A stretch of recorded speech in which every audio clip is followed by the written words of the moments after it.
नमस्कार बच्चों, मैं अनीता आपके अपने YouTube channel Hindi concept and facts पर आप सभी का स्वागत करती हूँ। आशा करती हूँ कि आप सभी तंदुरुस्त होंगे, स्वस्थ होंगे। तो बच्चों, हाल ही में आपका CET का परिणाम आया है। तो जो बच्चे इसमें उत्तीर्ण रहे हैं उनको मेरी तरफ से बहुत बहुत शुभकामनाएं। और जो बच्चे असफल रहे हैं उनका भी मेरा विश्वास है कि वो बच्चे भी मायूस न होकर नहीं बैठे होंगे, बल्कि एक दुगने जोश और दुगनी स्फूर्ति के साथ फिर से अपनी तैयारी में लग चुके होंगे। तो बच्चों, ये तो एक हमारी शुरुआत थी। हम कभी भी कोई शुरुआत करते हैं तो हम गिरते भी हैं, संभलते भी हैं, लेकिन जो गिर के गिरा ही रह गया वो गलत बात है। पर गिरकर जो संभलना सीख गया वो कामयाब हो जाता है। तो मायूसी को छोड़ेंगे और फिर से एक अच्छी तैयारी में हम लोग जुट जाएंगे। हम कह सकते हैं कि परीक्षा में यहाँ से लगभग प्रश्न पूछे ही जाते हैं। तो हमारा जो आज का विषय रहेगा, हमारा आज का जो टॉपिक रहेगा वो रहेगा क्रिया। क्रिया। तो आज का हमारा जो टॉपिक है वो है क्रिया। तो यहाँ पर हमारे सामने प्रश्न फिर से वही बनेगा कि क्रिया क्या होता है, हम क्रिया किसे कहते हैं। तो बच्चों, जैसा कि आप सभी जानते होंगे कि अगर हम सिंपल से शब्दों में भी कहें तो कोई भी काम होता है वही क्रिया होता है। आप लोगों ने इसकी परिभाषा को तो हमेशा वही पढ़ा है कि जिस शब्द से किसी काम के करने या होने का बोध होता है, यही इसकी परिभाषा होती है। जिस शब्द से किसी काम के करने या होने का बोध होता है उसे क्रिया कहते हैं। तो कोई भी ऐसा शब्द जो आपको किसी काम की जानकारी देता है वही क्या कहलाता है, क्रिया। जैसा कि हम कहते हैं कि बच्चे दौड़ रहे हैं, तो यहाँ पर बच्चे कौन सा काम कर रहे हैं, दौड़ने का। तो जो दौड़ना है वही हमारी क्या कहलाएगी, क्रिया कहलाएगी। जैसे हमने कह दिया गाड़ी चलती है, तो क्या काम हो रहा है यहाँ पे, चलने का। तो जो चलना है वही क्या कहलाएगी, क्रिया कहलाएगी। हमने कहा कि मोहन पाठ पढ़ता है, तो क्या काम कर रहा है, पढ़ने का। तो पढ़ना क्या है, हमारी क्रिया है।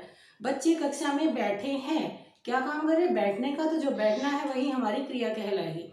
तो बच्चों, साधारण से शब्दों में हम कह सकते हैं कि कोई भी काम होता है वही क्या कहलाता है, क्रिया कहलाता है। तो शुरुआत करते हैं इसी की जो परिभाषा आप लोग पढ़ते हो। जिस शब्द से किसी काम के करने या होने का बोध होता है उसे क्रिया कहते हैं। जैसे हमने कहा पढ़ना, लिखना,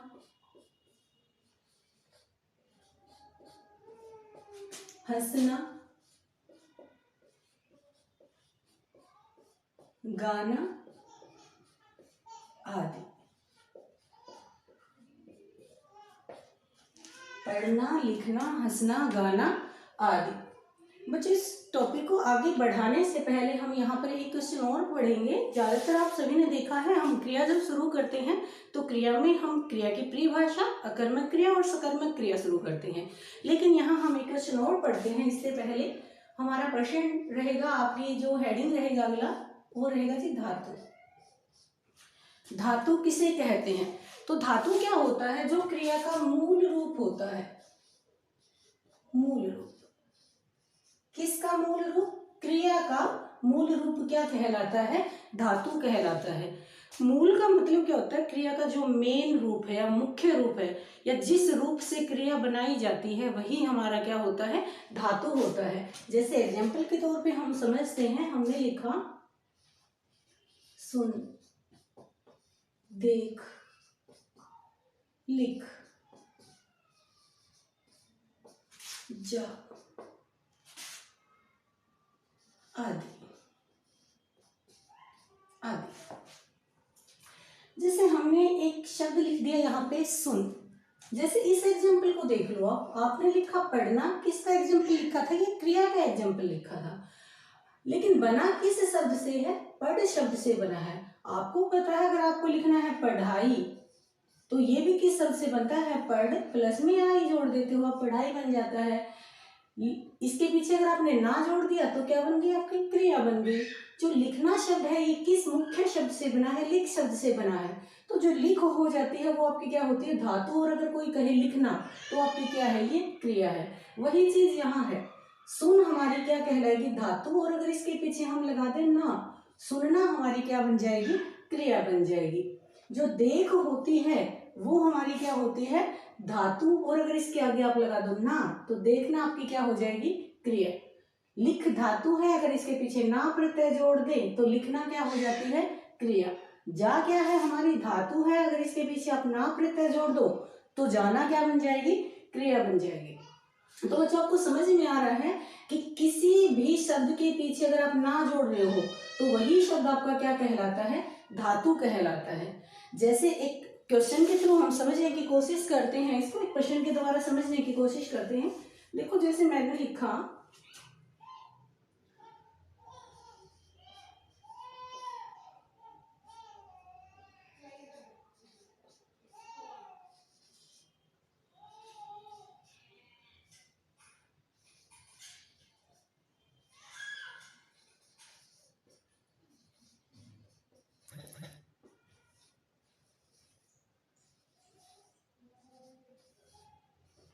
मान लीजिए परीक्षा में आपसे पूछा गया कि निम्नलिखित में से कौन सा शब्द धातु नहीं है। धातु नहीं है, नहीं है का मतलब क्या है, चार धातुएं हैं यहाँ पे जो आपको ऑप्शन दे रखे और एक धातु इनमें से नहीं है।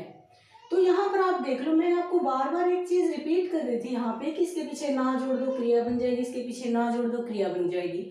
हम ये तो जानते हैं कि जो धातु होती है वो किसका निर्माण करती है, क्रिया का ही निर्माण करती है। तो आप यहाँ पे ना लगा के देख लो, काटना, तो इसका मतलब ये क्रिया बन गई, क्रिया बन गई तो सीधी सी बात है ये आपकी क्या है, धातु। आप इसके पीछे ना लगा के देख लो, चलना, चलना मतलब क्रिया हो गई, तो चल आपकी क्या है, धातु। यहाँ पे देखो क्या, भलाना, शायद ऐसा शब्द तो आपने कभी भी नहीं सुना होगा, ऐसा तो कोई शब्द होता ही नहीं है। अगर इसके पीछे आप ना नहीं जोड़ पा रहे हो तो इसका मतलब ये आपकी धातु नहीं है। इसके पीछे देख लो आप, रोना, तो रोना क्रिया है और रो आपकी क्या है, धातु।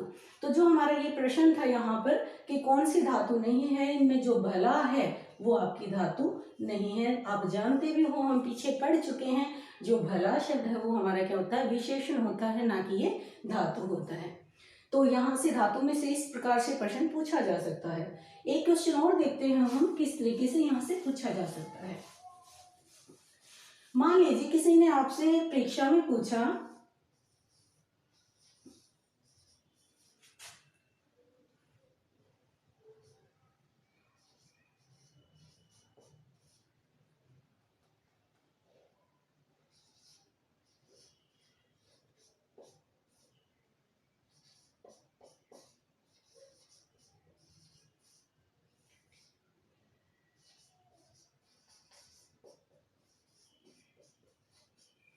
हमसे प्रश्न पूछा गया कि निम्नलिखित में से कौन सा शब्द क्रिया नहीं है, क्रिया नहीं है, इसका मतलब एक चीज क्रिया नहीं है बाकी है।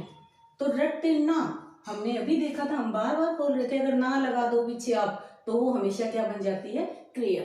तो रटना तो आपकी क्रिया है। उड़ना, तो इसका मतलब उड़ना भी आपकी क्रिया है। अगर हम यहाँ पे लिखते लिखना, लिखना, तो जो लिखना थी वो क्या हो जाती, क्रिया हो जाती, लेकिन लिखाई हमारी क्रिया नहीं है। अब बच्चों के मन में आता है भाई, कई बार बोल देते हैं जी ये भी तो काम हो रहा है। आप लोगों ने पढ़ा होगा, हमने पीछे संख्या का टॉपिक पढ़ा था, वहां पर भी बताया था जो लिखना होती है वो आपकी संख्या होती है। कौन सी संख्या होती है, लिखाई जो होती है वो आपकी संख्या होती है। कौन सी संख्या होती है, भाववाचक संख्या। हाँ, अगर कोई हमसे पूछ ले लिखना, फिर ये आपकी क्या बन जाएगी, क्रिया। यहां मैंने लिख दिया उड़ना, अगर हम लिख देना उड़ान तो ये आपकी संख्या बन जाती है। तो कहने का मतलब क्या है, क्रिया की पहचान ही ये होती है कि इसके पीछे क्या जोड़ा जाता है, हमेशा ना जोड़ा जाता है। तो बच्चों आप एक नोट डालकर नीचे लिख भी सकते हो कि धातु के पीछे सदैव ना जोड़ा जाता है और ना जुड़ने के बाद बनने वाला शब्द क्या होता है, आपका क्रिया होता है। जैसे कि आपने यहाँ देखा, पढ़ धातु पीछे ना जोड़ दिया, पढ़ना क्रिया। लिख धातु पीछे ना जोड़ दिया, लिखना क्रिया। हंस धातु ना जोड़ा गया, हंसना क्रिया। जा धातु इसके पीछे ना जोड़ा गया, जाना क्रिया। तो आपको सभी को समझ में आ चुका होगा कि धातु की किस तरह से पहचान की जाती है और क्रिया की किस प्रकार से पहचान की जाती है।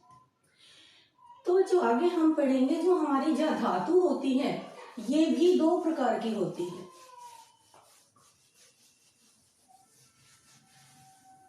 धातु दो प्रकार की होती है।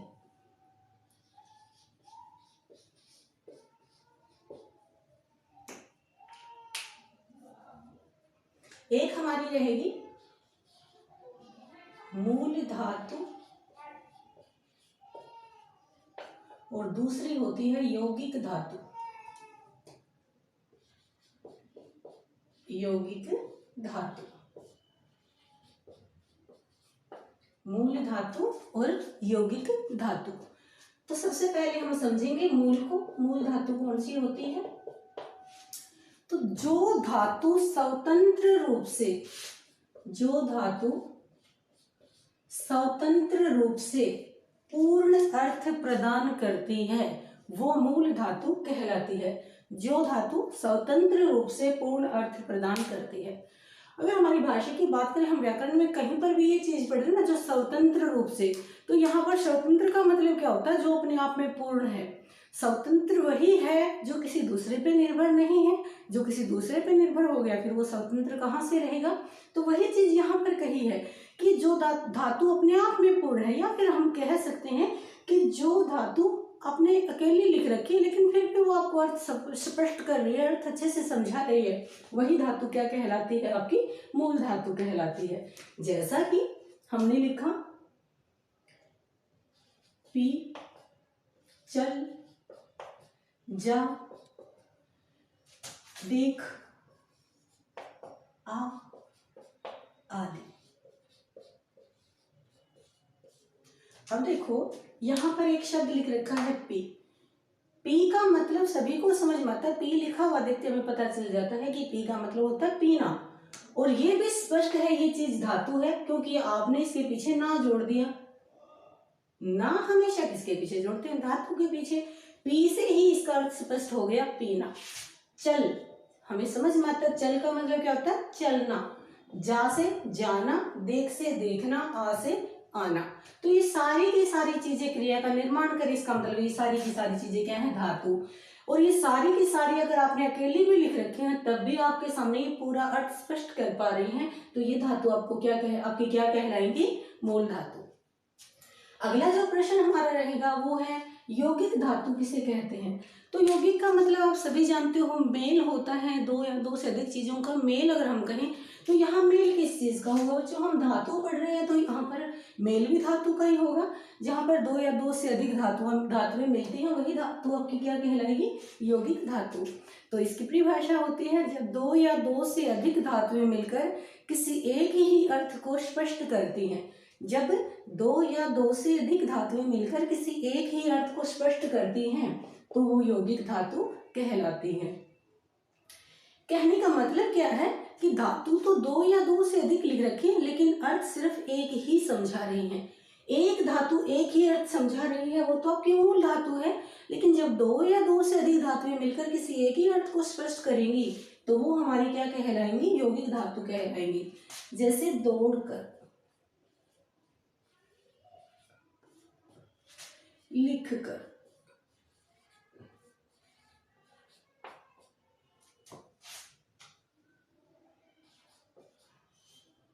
सुन ले। वैसे ही सुन लो बोला जाता है, ले से हम समझाने के लिए हम लिख दिया या फिर हमने लिख दिया। यहाँ आपको स्पष्ट दिखाई दे रहा है कि मैंने जितनी भी लिखी हैं दो दो धातुएं लिखी हैं, दौड़ना और करना, लिखना और करना, सुनना और लेना, आना और जाना। अब इसको समझ के देखते हैं। मान लीजिए हम एग्जाम्पल के तौर पे कहते हैं कि बच्चा दौड़कर आया। बच्चा दौड़कर आया, तो बच्चे ने काम क्या किया है? दौड़ने का काम किया है। हालांकि हमने लिख दो चीजें रखी हैं, दौड़ना और करना। हम कभी भी नहीं कह सकते कि बच्चा दौड़ आया, बच्चा कर आया। हम क्या कहेंगे? बच्चा दौड़कर आया। तो यहाँ बात तो सिर्फ एक ही बताई गई है लेकिन हमें धातु कितनी बोलनी पड़ी? दो। तो ये धातु आपकी क्या कहलाएगी? यौगिक धातु। मैंने किसी को कहा कि मुझे लिख कर दिखाओ, लिख दिखाओ नहीं बोल सकते हम, कर दिखाओ नहीं बोल सकते। हमने कहा कि मुझे लिख कर दिखाओ, तो उस बच्चे को कहा तो सिर्फ किस लिए गया है? लिखने के लिए। इस चीज का पूरी बातचीत में कोई भी जिक्र नहीं है, लेकिन आपको अपनी बात को स्पष्ट करने के लिए इन दोनों धातुओं का प्रयोग करना पड़ेगा। तो ये धातु आपकी क्या कहलाएगी? यौगिक धातु।